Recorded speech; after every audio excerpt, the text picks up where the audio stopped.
దొంగగా ఓట్లు నమ్ముకునే వాళ్ళు కూడా వ్యభిచారులే. వాళ్ళు ఒళ్ళు నమ్ముకుంటే మనం హక్కు నమ్ముకుంటున్నాము. నీకు న్యాయం చేయగలడు అనే నమ్మకం ఉంటేనే భవిష్యత్తులో మంచి నాయకుడిని ఎన్నుకో.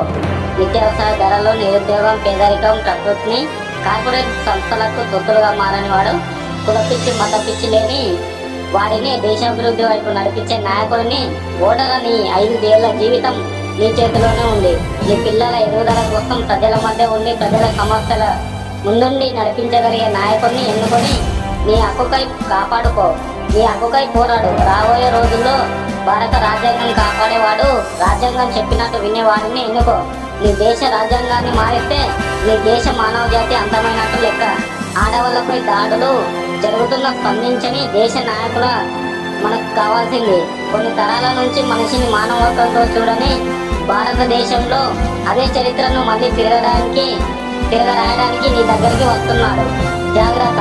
రోజు రోజుకి పెరిగిపోతున్న నిప్పుల కొలిమి ధరలు ఏమాత్రం వెనక్కి తగ్గకుండా కార్పొరేట్ కంపెనీలకు సిఫార్సు చేసే వాడిని నమ్ముకుంటావా? దాన్ని ఆపగలిగే ప్రజల నాయకుడిని ఎన్నుకుంటావా? నీదే ఓటు నీ ఆయుధం.